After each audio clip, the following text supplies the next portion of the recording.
Welcome back to the third episode of Vin's Story Share. And for this week, I'm bringing on someone who I met during one of my speaking engagements over at UT. She has an incredible story of perseverance, built an incredible brand for herself already as a graduate student at UT, and has overcome some adversity in the past. She's been on a mental health break and she has a lot to offer. So I have to bring her on. Lauren Nielsen. Lauren, thank you for rejoining my platforms. Yeah, thank you for having me. Thank you for having me. Of course. Well, I'd like to start the show by saying, introduce yourself to our listeners and sharing part of your story. Yeah, so my name's Lauren Nielsen. I look a little strange because I'm a teacher and today is Spirit Week. So, and today specifically is Disney Day. So I am Tinkerbell right now. So I didn't know that there's going to be a video involved, or maybe I wouldn't be wearing this costume, but just to give you a little understanding of what I do on the day-to-day. I'm a teacher, and then I'm a professional singer, actress, and model as well. So during COVID, I kind of had to make some pivots, and I went back to the University of Tampa, and I'm earning my master's degree in communication at the evenings. And during the day I teach, and then once I'm done teaching in like 2 weeks, I will be consistently pursuing modeling, performing, acting again. And now that COVID is kind of seeming like it's coming to somewhat of an end, that stuff is starting to come back into motion. So a side thing I do as well is I do pageantry. So I'm currently Miss Sarasota County, USA, which Miss Universe was just on Sunday, if you saw it. And the current winner was the country of Mexico. So basically I have an opportunity to go to Miss Universe if I win Miss Florida, and then I would go win Miss USA, and then I would go to Miss Universe. So I started pageantry about 6-7 years ago. I initially started in the Miss America organization as a way to pay my way through school. I went and got my undergrad in musical theater at the University of Tampa, and it was the world's largest scholarship provider for women in the world. So that's why I got involved in pageantry, and I already loved doing community service, and I had a passion and platform that I was very passionate about, which is eating disorders. I was someone who struggled with an eating disorder for many years, so a mental health issue.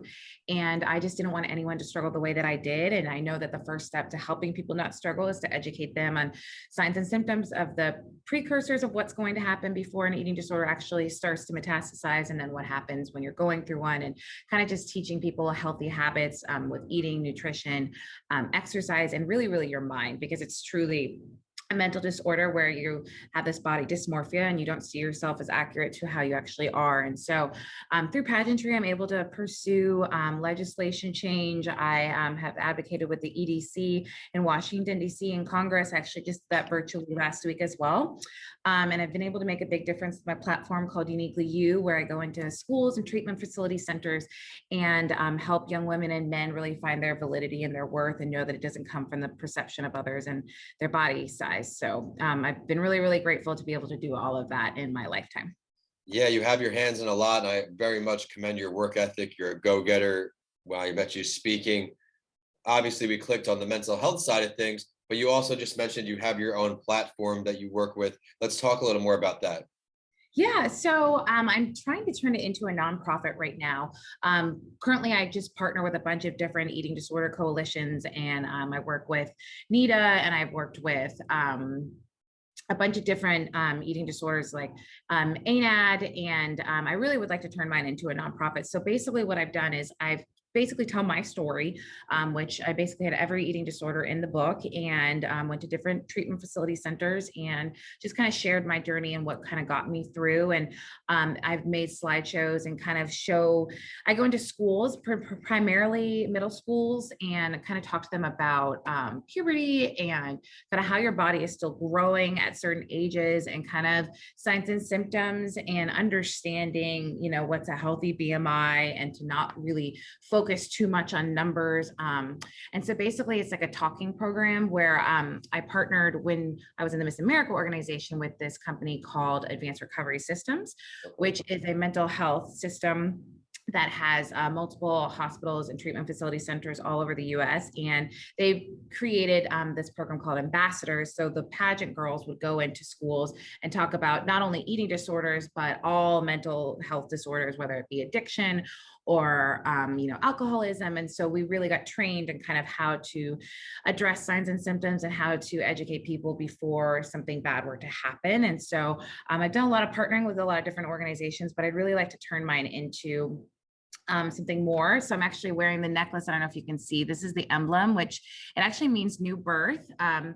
So that's kind of like the whole emblem of uniquely used. You are unique just the way that you are. Don't try to fit into, the status quo or this and that and try to change yourself. Like you're morphing into a brand new you. That's what uniquely you is all about, is having new birth and being reborn. So I love the concept, and I think you're up to great things. I look forward to seeing it unravel, and please keep me posted so I can help share the posts when you do put it forward. Where can people find out about everything you're doing? I know you have a couple different platforms. Please share those. yeah, so you can definitely follow me on Instagram at Miss Sarasota County, USA. I think it's like underscore USA.